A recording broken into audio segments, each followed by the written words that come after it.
kaya, mulia, dijaga dirinya sedemikian rupa bahwa Sayyidah Khadijah dimana Allah. Memang sebelum menikah dengan Rasulullah SAW, Sayyidah Khadijah radhiyallahu anha ini pernah menikah sebelum dengan 2 orang. Setidaknya sejarah mengatakan itu. Yang pertama dengan Atik al-Makhzumi, yang pertama. Terus setelah itu bercerai, nikah lagi dengan Abu Halah at-Tamimi. Dari Abu Halah ini punya anak namanya Hindun bin Abi Halah. Tapi Hindun ini laki-laki, bukan perempuan. Hindun bin Abi Halah. Baru setelah ini selesai, lama tuh Sayyidah Khadijah tidak memiliki pasangan hidup, nggak punya suami, ditinggal mati sama Abi Halah. Abi Halahnya kaya pula, jadi nambah lagi kekayaannya seorang Sayyidah Khadijah radhiyallahu anha. Bapak Ibu yang dimuliakan Allah Subhanahu wa taala. Orang-orang yang datang kepada Khadijah itu banyak yang luar biasa. Gimana enggak ya? Kaya, terus kemudian cantik pula. Maka nggak heran banyak sekali orang-orang yang datangi Sayyidah Khadijah untuk menikahi selepas wafatnya Abi Halah. Tapi nggak pernah direspon seperti Khadijah. Mahal betul Sayyidah Khadijah. Nggak direspon, nggak mau. Apalagi kalau yang ngelamar itu adalah bangsa nanti itu Quraisy yang hari-harinya itu kerjanya foya-foya makin ilfil gitu. Nggak ada yang kayak gini. Lama lumayan lama. Sebagian riwayat menyatakan itu sampai 13 tahun, sebagian lagi menyatakan 15 tahun. Dan sampai akhirnya Sayyidah Khadijah radhiyallahu anha nanti menikah dengan Rasulullah SAW. Dan sebelum menikah dengan Rasulullah SAW ini, sebenarnya Sayyidah Khadijah dapat isyarat Bapak Ibu. Dia sudah sempat dapat isyarat. Karena pada saat Sayyidah Khadijah berada bersama wanita-wanita Makkah, tiba-tiba datang seorang habrul Yahud. Habrul Yahud itu kayak rabinya Yahud. Terus kemudian berkata kepada kumpulan wanita itu, kalian tahu nggak? Apakah zaman sekarang zaman ini? Dikata si Rabi Yahud. Ya'ti alaikum nabi. Sebentar lagi akan datang kepada kalian ini seorang nabi. Jadi orang-orang Yahudi itu memang paham betul bahwa Nabi akan datang, baik di Mekah maupun di Madinah. Jadi kalau kita crossing sejarah tuh, orang-orang di Madinah juga, orang-orang Yahudinya dari Bani Quraisyah, Bani Nadir, itu sudah pada tahu kedatangan Rasulullah, termasuk rabi-rabi Yahudi yang ada di kota Mekah. Bentar lagi bakal datang seorang. Kalau nanti kalian ketemu sama Nabi ini, saran saya kalian nikahlah dengan Nabi. Kata Nabi Yahudi. Itu semua wanita-wanita maka ngetawain tuh Nabi Yahudi. Masalahnya gimana mau ngetawain? Orang-orang Mekah ini gak familiar dengan agama samawi. Mereka gak familiar. Jadi yang mereka lakukan hanya nyembah pohon, yang mereka ukir jadi patung, nanti kadang-kadang sebagian patungnya dibuat dari terigu, dari gandum. Mereka sembah-sembah. Maka ketika diomongin masalah Nabi ini ketawa, ini apaan ini? Di antara semua yang ketawa hanya satu yang tidak tahu. Siapa? Sayyidah Khadijah radhiyallahu anha. Dia serasa ada satu hal yang dia dengarkan dalam hati. Betul dijalankan setelah itu, beliau ini terpaku dengan seorang Muhammad Sallallahu Alaihi Wasallam, Al-Amin. Dan Sayyidah Khadijah itu Bapak Ibu sekalian, maklumat tentang agama samawinya kuat. Beliau punya seorang sepupu namanya Waraqah bin Nawfal. Waraqah bin Nawfal itu salah satu ahlul kitab yang enggak sembarangan, yang bukan kaleng-kaleng. Dia menerjemahkan Injil dari bahasa Ibrani ke dalam bahasa Arab. Waraqah. Maka setidaknya Khadijah juga sudah punya literatur tentang agama samawi dari Waraqah bin Nawfal. Nah begitu ketemu sama sosok Rasulullah SAW, Rasulullah masih umur 25-an, masih gagah-gagah. Kemudian baru setelah itu, setelah perjalanan Rasulullah SAW membawa barang dagangan dari Sayyidah Khadijah radhiyallahu anha pulang nikah dengan Rasulullah Shallallahu Alaihi Wasallam. Itu cerita singkat seorang Sayyidah Khadijah radhiyallahu anha. Maharnya 20 unta terbaik ditambah 12,5 tiang. Satu uqiyah itu 40 dirham. Maka totalnya bisa 500 dirham tadi. Jadi maharnya Rasulullah Shallallahu Alaihi Wasallam. Terus setelah menikah, Rasulullah Shallallahu Alaihi Wasallam dikaruniai anak dari Sayyidah Khadijah radhiyallahu anha. Ada yang tahu anak-anak Rasulullah Shallallahu Alaihi Wasallam bersama Khadijah? Yang tahu katakan?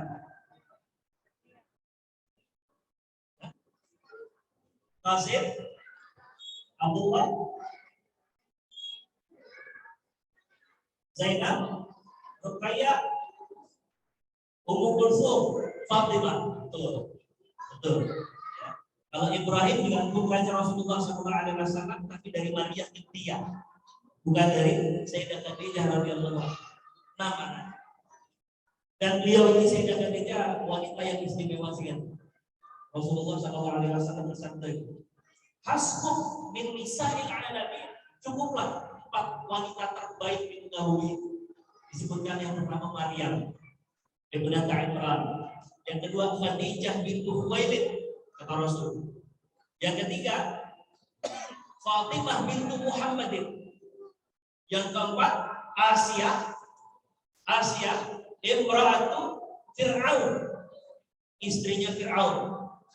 4 wanita terbaik di muka bumi, 4 orang itu. Terus dalam kesempatannya Rasulullah SAW, Sayyidatu Ahlil Jannah, 4 yang akan memimpin wanita-wanita di surga. Seperti 4 orang itu.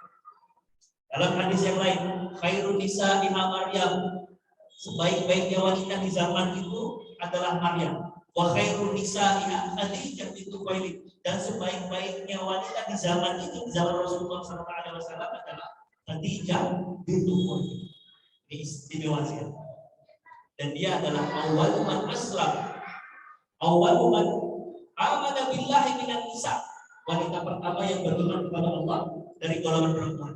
Padahal Islam awal man amana billahi mutlaqan, ay ala itlaq. Sebenarnya yang pertama kali dari seluruh manusia di muka bumi ini yang beriman kepada Allah, Sayyidah Khadijah radhiyallahu anha. Yang pertama kali beriman Sayyidah Khadijah radhiyallahu anha. Maka Sayyidah Khadijah ini gak hanya seorang yang salihah, tapi juga muslihah. Dia juga ngajak wanita-wanita yang lain untuk beriman kepada Allah, beriman kepada Rasulullah SAW. Kebayang ya, kalau Rasulullah itu mengajak yang laki-laki, atau Abu Bakar Siddiq mengajak yang laki-laki, sementara Sayyidah Khadijah mengajak perempuan-perempuan untuk masuk ke dalam agama Allah SWT. Dan perempuan-perempuan itu akan mengajarkan kepada generasi setelahnya. Generasi setelahnya ngajarin lagi sama generasi setelahnya sampai zaman kita ini. Maka siapapun dari wanita-wanita yang kemudian beriman kepada Allah, beriman kepada Rasulullah SAW, kemudian dipasih cinta buat Sayyidah Khadijah radhiyallahu anha. Jadi beliau tidak hanya orang yang salihah, tapi juga yang muslihah. Kita jangan berpuas diri Bapak Ibu menjadi orang yang saleh atau salihah, tapi kita ini di-upgrade harusnya jadi orang yang muslih dan muslihah. Apa bedanya saleh sama muslih? Kalau saleh itu ya untuk kita pribadi saja sama Allah, kita ibadah sama Allah, itu saleh. Tapi muslih, dia menjadi wasilah kebaikan untuk orang lain. Maka kita nih gak hanya jadi orang saleh saja kemudian kita berpuas diri, tapi juga menjadi seorang yang muslih. Itu dicontohkan oleh sahabat-sahabat Rasulullah SAW, termasuk Sayyidah Khadijah radhiyallahu anha. Khairun nas anfa'uhum linnas. Jadi jangan jadi orang saleh. Terus yang ketiga, istimewa seorang Sayyidah Khadijah radhiyallahu anha, pernah didatangi sama malaikat yang didatangi Rasulullah SAW. Terus begitu Jibril datang kepada Rasulullah SAW, Jibril bilang sama Rasulullah, "Ya Rasulullah, wahai Rasulullah, hadhihi Khadijah," ini ada Khadijah mendatang. "Atat semaha ina'un fihi idamun wa ta'amun wa syarabun fa idza hiya atatka faqra 'alaiha salam min rabbiha. Apa kata Jibril? Bentar lagi Khadijah datang. Dia akan bawa satu sejadah, isinya ada makanan, ada minuman. Ya Rasulullah, kalau Khadijah datang, kasih tahu bahwa dia dapat salam dari Allah Subhanahu wa taala. Allah yang ngirim salam.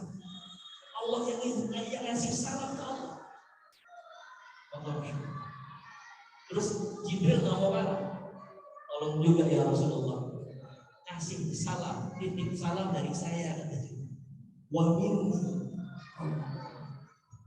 Dan satu lagi ya Rasulullah, kasih tahu kepada Khadijah kalau dia datang nanti, wa basyirha bi baitin fil jannah, kasih tahu bahwa Allah sudah menyiapkan rumah di surga untuk Khadijah.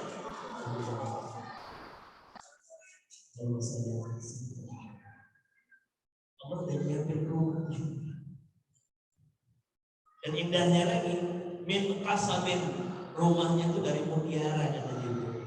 Nanti kalau udah di sana, la sakhab fihi wala nasab, dia nggak akan pernah ngerasa bising, dia nggak akan pernah ngerasa lelah, nggak ada rasa capek. Pokoknya semua kenikmatan akan diberikan kepada Khadijah radhiyallahu anha.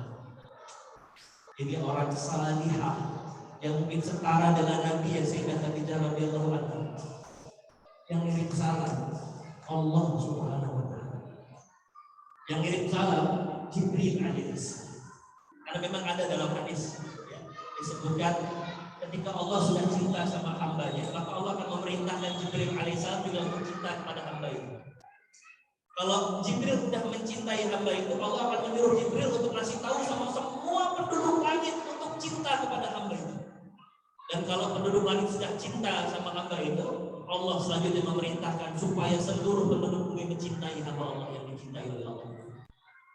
Jadi gak heran, Jibril nggak mau ketinggalan alaihissalam untuk juga dititipin salam sama Sayyidah Khadijah radhiyallahu anha. Kalau kita yang dapat salam itu ingat, salamnya dari Allah, salamnya dari Jibril alaihissalam. Ini keistimewaan salam Sayyidah Khadijah radhiyallahu anha. Dan beliau ini adalah seorang wanita yang cerdas, brilian sekali. Sayyidah Khadijah terbukti ketika Allah kasih salam dijawab sama Sayyidah Khadijah. Kalau ibu nih misalnya, Bu, dapat salam dari Allah, jawabnya apa? Halo? Misal nih, Bu, ibu dapat salam dari Allah, jawabnya apa? Waalaikumsalam, gitu ya. Ya. Kalau Bapak gimana, Pak? Pak, dapat salam dari Allah. Hah? Apa jawabannya? Halo, Pak. Kalau dapat salam dari Allah, jawabnya apa? Jawabnya doang, jawabnya. Waalaikumsalam.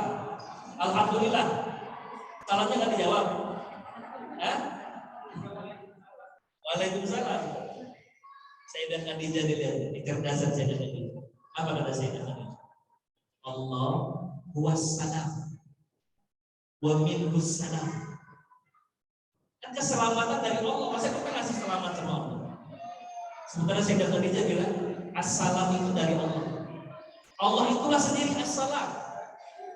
Baru ketika Jibril ngasih salam, dan Jibril juga ngirimin salam, maka Sayyidah Khadijah jawabnya, wa ala Jibril assalam wa rahmatullah wa barakatuh. Jadi ini lihat ya, dia tahu bagaimana posisinya Allah Subhanahu wa taala. Jadi Allah itu gak perlu kita ngedoain keselamatan untuk Allah, karena Allah lah yang memberi keselamatan. Kan kalau kita lagi salam itu, hakikatnya kita sedang saling mendoakan kan, untuk sebuah keselamatan, rahmat, dan barokah yang datangnya dari Allah Subhanahu wa taala. Tapi Khadijah ini paham betul, Allah yang perlu didoakan, karena keselamatan itu adalah Allah itu sendiri. Dan keselamatan dari Allah, maka jawabnya Allah wassalam wa minhus salam. Ini kecerdasannya Aisyah Khadijah radhiyallahu anha. Jadi dahsyat. Begitu Jibril yang salam, baru kata Sayyidah Khadijah, wa ala Jibril assalam wa rahmatullah wa barakatuh. Nah ini Khadijah radhiyallahu anha. Jadi karena keistimewaan itu, Rasulullah itu jatuh cinta setengah mati sama Sayyidah Khadijah radhiyallahu anha. Jatuh cinta setengah mati Rasulullah. Maka nggak sedikit momentum-momentum di mana Rasulullah SAW itu selalu ingat-ingat sama Sayyidah Khadijah. Diomongin di depan orang-orang kebaikan Khadijah. Ada momentum apa dia ingat sama Sayyidah Khadijah. Sampai-sampai Sayyidah Aisyah radhiyallahu anha cemburu sama Sayyidah Khadijah. Apa kata Sayyidah Aisyah radhiyallahu anha? Istri Rasulullah yang paling muda, yang paling cantik, dia berkata, "Mahirtu ala nisa'an Nabi." Saya nggak pernah loh cemburu sama nisa perempuan-perempuan yang Rasulullah sallallahu alaihi wasallam. Mahirtu ala Khadijah wa ma ra'aituha. Aku nggak pernah secemburu ini kepada istri-istri Rasulullah kecuali kepada Khadijah radhiyallahu anha. Padahal aku nggak pernah melihat, aku nggak pernah ketemu. Itu gimana jadinya kalau Khadijah masih hidup radhiyallahu anha di zamannya Aisyah radhiyallahu anha. Cemburu Sayyidah Khadijah, Sayyidah Aisyah radhiyallahu anha. Disebutkan begitu. Karena Rasulullah sering banget ngomongin Khadijah, kata Aisyah. Rasulullah sering banget ngomongin Khadijah. Yuksiru zikraha wa rubbama zabaha syah thumma yuqaddimuha wa yuqaddimuha a'dha'a thumma yab'athuha fi sada'iqi Khadijah. Maka kadang-kadang Rasulullah ngomong kami khusus dibagi beberapa bagian yang paling enak. Habis itu dibagiin sama sahabat-sahabatnya Khadijah radhiyallahu anha. Mesti cintanya Rasulullah sallallahu alaihi wasallam kepada Khadijah. Dan kadang-kadang itu Rasulullah sallallahu alaihi wasallam mengatakan kebaikan-kebaikan di hadapan. Sampai ya akhirnya cemburu sama Khadijah, padahal aku nggak pernah ngelihat Khadijah radhiyallahu anha. Maka dalam beberapa riwayat ada kata-kata yang kemudian itu lahir dari kecemburuan seorang Aisyah. Ya Rasul, Khadijah lagi. Seolah-olah nggak ada wanita lain di dunia ini selain Khadijah. Ada siapa ya? Aisyah. Memang nggak ada wanita lain ya Rasul. Sementara di hadapanmu sudah Allah kasih ganti yang lebih cantik. Di hadapanmu ya Rasul ada yang lebih geras. Maksudnya siapa ya? Diri dia, Aisyah radhiyallahu anha. Terus Rasulullah SAW itu sempat mengerah wajahnya. Jadi Rasul itu kalau marah begitu, Pak. Dia cuma ngasih sign saja, ngasih sinyal saja kalau lagi marah. Gak ada tuh marah-marahnya ngangkat suara, marah-marahnya main tangan, gak ada tuh. Begitu marah-marah tiba-tiba lagi ada pengundukan piring-piring terbang, gak ada. Cukup ngasih gestur saja. Aisyah udah paham. Aisyah langsung mohon maaf sama Rasul. Ya Rasul, demi Allah, wallazi nafsi biyadi, semenjak saat ini ya Rasul, demi Allah, saya nggak akan ngomongin Khadijah kecuali yang baik-baik doang. Kata Aisyah. Padahal cuma kasih wajah merah saja. Yang memerah kepada Aisyah radhiyallahu anha. Jadi masya Allah. Jadi Rasulullah SAW bilang begini, saya nggak pernah dapat pengganti yang lebih baik dari Khadijah dalam hidup saya. Kata Rasulullah, ketika yang lain gak beriman kepada saya, ketika yang lain itu mendustakan saya, Khadijah yang membenarkan saya. Ketika yang lain mengharapkan hartanya untuk diri, kata Rasulullah, Khadijah memberikan seluruh harta yang dia miliki untuk Allah dan dirinya. Ketika di antara istriku nggak ada yang memberikan anak, Khadijah kasih keturunan. Aku nggak punya alasan untuk tidak mencintai Khadijah sepenuh hati. Rasulullah Shallallahu Alaihi Wasallam. Itu alasannya. Rasulullah mencintai Khadijah radhiyallahu anha. Bahkan satu waktu adiknya Khadijah atau saudarinya Khadijah pasca hijrahnya Rasulullah Shallallahu Alaihi Wasallam itu datang ke rumah Rasul untuk pintu, assalamualaikum, assalamualaikum. Tapi karena saudaranya mungkin intonasinya sama, terus kita suaranya mirip-mirip. Rasulullah lagi tidur siang, kailulah, itu sunnah Rasul. Jadi sebelum zuhur begitu ya, ada 5-10 menit tidur siang. Rasulullah lagi tidur, mendengar suara saudarinya Khadijah, namanya Hala. Namanya siapa? Hala. Itu Rasul langsung bangun seketika. Allahu Akbar, kata semuanya halal. Rasulullah SAW langsung untuk menyambut halal saudarinya Khadijah radhiyallahu anha. Saya mau tanya sama Bapak Ibu, sekarang kita butuh romantis yang kayak gimana lagi? Kalau selepas wafatnya pun pasangan itu masih terngiang-ngiang di benak dan hati kita. Kita kisah romantis mana? Yang ngasih bunga begitu? Atau romantis versi anak-anak milenial sekarang? Ayah kamu kerja di PLN ya? Kan gitu ya?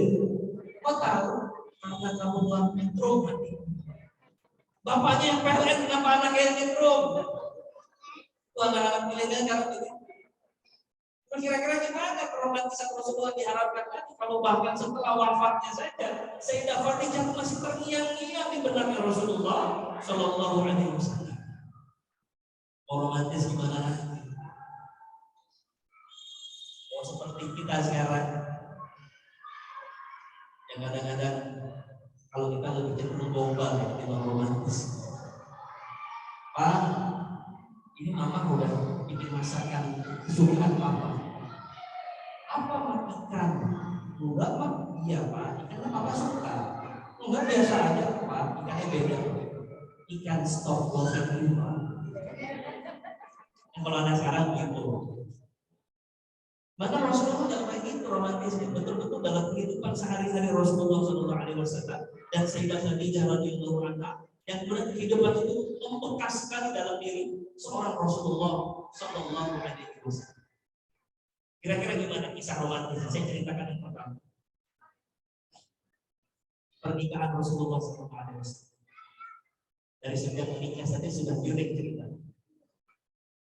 Jadi Khadijah radhiyallahu anha lama agak menerima pinangan orang, banyak ditolak. Sampai Sayyidah Khadijah punya kecenderungan kepada Rasulullah SAW yang terkenal sebagai seorang yang nggak pernah berdusta, dipercaya sama semua orang seantero Makkah itu dipercaya Rasulullah. Ialah orang yang disebut Al-Amin Rasulullah Sayyidina Muhammad SAW. Maka ketika ada kesempatan, ada ekspedisi yang harus diantarkan ke kota Syam atau ke negeri Syam, Sayyidah Khadijah meminta Rasulullah SAW menjadi ketua ekspedisi untuk menjual, mengantarkan barang-barang Sayyidah Khadijah radhiyallahu anha. Dan ketika perjalanan itu, pintarnya Sayyidah Khadijah dititipkan seseorang yang bernama Maisarah untuk mendampingi perjalanan Rasulullah SAW. Tapi jangan salah Bapak Ibu ya, Maisarah ini laki-laki ya. Iya benar. Maisarah bukan perempuan. Jadi nama Maisarah ini jangan disalahartikan. Kalau di kita kan Maisarah kayaknya nggak ada ya Maisarah laki-laki ya. Kalau di kita mah. Tapi Maisarah yang ada dalam sejarah ini adalah Maisarah seorang laki-laki yang mendampingi perjalanan Rasulullah SAW dagang ke negeri Syam. Untuk apa? Untuk melihat bagaimana Rasulullah SAW menjalankan amanah di sebuah ekspedisi. Berangkat. Saya coba singkat ceritanya. Begitu pulang, Maisarah datang kepada Khadijah radhiyallahu anha. Dicerita, ya Khadijah, ternyata Muhammad SAW. Muhammad ini bukan cuma orang yang amanah dan jago dagang saja. Bukan hanya seorang mitra bisnis yang dahsyat. Karena kita bisa lihat semua dagangan laku, semua dagangan laris, keuntungannya berkali-kali lipat dari keuntungan sebelumnya. Tapi dia nggak cuma jago sebagai mitra dagang saja yang terlihat. Ternyata individunya jauh lebih dahsyat dari apa yang kita ketahui selama ini. Dia memperlakukan aku dengan sangat istimewa, sementara orang-orang tahu aku hanyalah asisten rumah tangga ya Khadijah. Ceritalah panjang lebar, semua isinya kebaikan dan keburukan dari Rasulullah SAW. Wah, makin berbunga-bunga saya Khadijah radhiyallahu anha. Kayaknya pilihan saya nggak salah. Maka Sayyidah Khadijah radhiyallahu anha ngomong sama bestinya, namanya Sayyidah Nafisah. Sayyidah Nafisah diajak ngobrol. Mohon maaf ya kalau ini bahasa untuk kita memudahkan. Kayaknya pengen nih nikah. Kemarin nolakin orang, sekarang nikah. Saya dan Nafisah orangnya beda, guys. Beda orangnya. Siapa orangnya? Orang Muhammad Al-Amin Muhammad Sallallahu Alaihi Wasallam. Kebetulan Sayyidah Nafisah ini masih ada kerabat dengan Rasulullah Sallallahu Alaihi Wasallam. Oh Muhammad, beres kalau itu barang Sayyidah Nafisah. Benar kenapa? Beres, aman. Berangkatlah Sayyidah Nafisah singkat cerita ke rumah Rasulullah Sallallahu Alaihi Wasallam. Lantas kemudian Sayyidah Nafisah berkata kepada Rasulullah, ya Muhammad, balagalah tazawwaj, mengalikkan nikah. Umur bermatang dan cocok buat nikah. Apa kata Rasulullah? Sama siapa nikahnya? Ini juga masih begini-begini aja, ini bisnis belum bagus-bagus amat. Mungkin lagi dia masih sedikit harta, belum cukup buat membangun rumah. Udah cocok. Cuma saran saya, kamu harus dapat orang yang sekufu dengan diri, orang yang satu makom dengan dirimu. Nggak boleh cari wanita-wanita sembarang. Kau harus dapatkan wanita terbaik di kota Makkah. Rasulullah, siapa yang terbaik? Ada cantik, kaya, mulia, keturunan luar biasa. Siapa? Kata Sayyidah Nafisah. Khadijah. Oh, Khadijah. Jauh. Enggak, kata Nafisah. Ya, sekarang ini, kalau kamu mau pasti jadi. Udah iyain aja. Kalau kamu mau, Khadijah saya pastikan.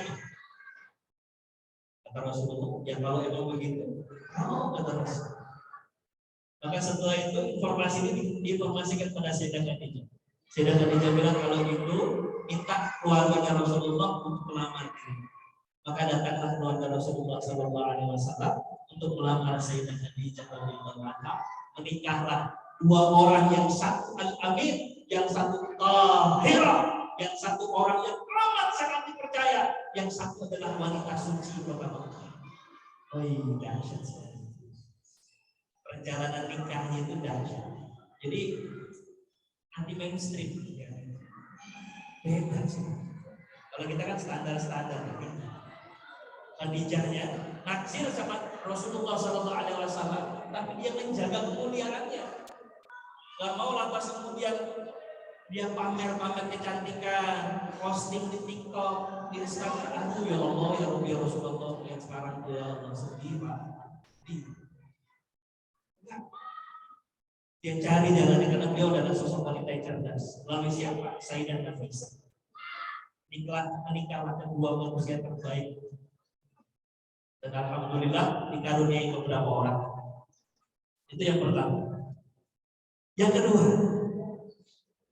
begitu kemudian punya anak nih, masya Allah, semua dalam keadaan nikmat. Rasulullah orang yang taat, orang yang saleh, ya. Sayyidah Khadijah juga begitu, emang bawaannya udah dermawan, bawaannya suka nolong orang. Udah, semua orang seantero Makkah itu samatan wa ta'atan, hormat sama keluarga Rasulullah Sallallahu Alaihi Wasallam. Murtah hidupnya sangat mudah. Karuniai anak-anak yang baik, yang lucu, ya Allah. Sampailah turun wahyu kepada Rasulullah Sallallahu Alaihi Wasallam. Tapi perlu diketahui, Rasulullah SAW dapat wahyu di mana Bapak Ibu? Di Gua Hira. Tapi bukan ujuk-ujuk Rasulullah ke Gua Hira terus langsung dapat wahyu, enggak. Itu sudah mengalami fase beberapa bulan sebelumnya. Rasulullah dibuat ahabballahu Rasulullah SAW al-ikhtilaf fi ghari Hira. Dibuat senang bolak-balik ke Gua Hira. Kadang-kadang Rasulullah 3 hari di Gua Hira baru pulang. Kadang-kadang 7 hari di Gua Hira baru pulang lagi ke rumahnya Khadijah. Kadang-kadang dalam satu riwayat pernah satu kali Rasulullah hampir sebulan di Gua Hira. Tafakur Rasulullah. Tapi lihat bagaimana Sayyidah Khadijah memahami kondisi suaminya. Dia mencak-mencak ke Sayyidah Khadijah. Bang, sekalian aja gak usah pulang. Abang kayak totoy, gak pulang. Tapi gak begitu. Begitu Rasulullah pulang, semua terbuka. Kenapa? Sayyidah Khadijah tahu persis apa yang dilakukan sama suaminya. Sayyidah Khadijah memberikan kepercayaan penuh kepada suaminya. Karena Sayyidah Khadijah tahu yang dilakukan suaminya adalah kebaikan dan memberikan maslahat bukan hanya untuk dirinya tapi untuk banyak orang. Barulah setelah itu satu waktu Rasulullah mendapatkan wahyu dari Allah Subhanahu wa taala dengan wasilah Jibril. Tahu yang kisahnya? Jibril datang terus mendekap Rasulullah SAW. Rasulullah disuruh membaca, kata Rasulullah nggak bisa baca. Baca ya Rasulullah, saya nggak bisa baca sampai 3 kali baru setelah itu turunlah surah Al-Alaq 1 sampai 5. Ini kan kejadian nggak pernah Rasulullah alami sebelumnya. Maka Rasulullah takut setengah lagi. Takut Rasulullah. Ada satu fenomena yang Rasulullah pernah rasakan itu sebelumnya. Rasulullah langsung keluar dari Gua Hira. Terus ketika keluar, bayangin lagi begitu keluar, Rasulullah melihat penampakan Jibril dengan wujud aslinya. Keluar Gua Hira. Bapak Ibu yang pernah haji atau umrah tahu ya, Gua Hira keluar tuh langsung kan langit semua isinya. Dan satu langit itu penuh dengan sosok Jibril alaihi salam. Apa nggak makin gemetar tuh Rasulullah? Sayap-sayap Jibril memenuhi ufuk. Karena Jibril memperlihatkan wujudnya yang sempurna. Rasulullah makin takut. Turun tergesa-gesa dari Gua Hira itu. Ya Gua Hira itu lumayan curam. Jadi bayangin bagaimana posisi Rasulullah itu turun kan. Itu kalau salah nginjak itu bisa keguling-guling sampai bawah. Udah gitu dari Gua Hira ke rumah Rasul itu kan sampai 5 kiloan kurang lebih. Dan Rasulullah kayak diukur-ukur selama turun dari Gua Hira sampai ke rumahnya Khadijah radhiyallahu anha. Takut, ngeri, menghadapi satu fenomena yang tidak pernah dirasakan sebelumnya. Sampailah di rumah, Rasulullah mengetuk pintu dan masuk dalam rumah.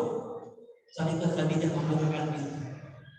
Lihat Rasulullah SAW ucap kasih, gemeteran, menggigil, takut luar biasa. Jadi Khadijah hanya mengajak Rasulullah untuk duduk saja. Lihat, Khadijah radhiyallahu anha ini paham betul gimana psikologi suami. Yang diberondong sama pertanyaan baru. Kalau kita pulang, kondisinya tuh mess, kondisinya tuh nggak kayak biasanya berantakan, ketakutan sampai menggigil kayak gitu. Kalau lazim lumrahnya kan sang istri pasti nanya sama suaminya, "Papa kenapa, Pak?" Gak bisa ngomong lagi suaminya karena takut itu kan. "Pak ngomong kali Pak, jangan bikin mama takut Pak. Pak ngomong Pak." Kali kan begitu biasanya. Saya dan Khadijah matang kan. Jadi luar biasa. Diajak dulu, diajak ke kamar. Rasulullah cuma bisa satu kali. Sampai bisa kamu sini. Khadijah nggak nanya kan, diselimutin ya Rasulullah SAW. Aisyah. Jangan-jangan kita juga yang sudah berumah tangga belum tahu bagaimana psikologis masing-masing pasangan kita. Nah, kalau lumrahnya begitu, kalau wanita memang lebih banyak untuk mengungkapkan ekspresinya, tapi kan begitu sebaliknya dengan laki-laki kan. Mas Sayyidah Khadijah ini paham betul gimana harus menghadapi suaminya yang saat itu sedang ketakutan setengah mati. Dia hanya diam saja. Begitu Rasulullah SAW sudah mulai tenang, ceritalah Rasulullah kejadian di Gua Hira itu. Sesuatu yang tadinya juga nggak punya maklumat terkait itu. Maksudnya belum tahu persis dengan apa yang harus dia lakukan. Khadijah juga bisa kasih semangat suami. Kalau memang kau mengalami kejadian yang demikian wahai suami, aku cuma bisa kasih suggest. Selama ini yang kau lakukan cuma kebaikan, gak ada yang lain. Kata Khadijah, innaka la tasilur rahim. Kerjaanmu nyambung silaturahim. Wa tahmilul qul wa taksibul ma'dum wa tuqirrid dhaif wa tu'in 'ala nawaibil haq. Yang kau lakukan semuanya kebaikan. Kau bantuin orang-orang tanpa memandang apa latar belakangnya. Ada orang yang butuh bantuan, pasti kau berikan bantuan. Kau sambung silaturahim. Kau hormati tamu-tamu yang datang ke rumah. Bukankah itu yang selama ini kita lakukan ya Rasulullah? Bukankah selama ini yang kita lakukan wahai suami? Wallahi, kata Khadijah, innallaha la yukhzi'na abada. Allah tidak akan pernah mengecewakan. Tuhan tidak akan mengecewakan dengan sesuatu yang buruk. Jadi dikasih semangat tuh Rasulullah SAW. Setelah itu Khadijah nggak sotoy, nggak tahu. Dia paham bahwa maklumat terkait apa kejadian Rasulullah ini nggak dia kuasai. dia segera menyerahkan kepada ahlinya. Fas'alu ahla dzikri in kuntum la ta'lamun, kan begitu ya ayatnya. Kalau kita nggak tahu, jangan sok tahu, tapi serahkan sama ahli. Khadijah kebetulan punya sepupu Waraqah bin Naufal tadi.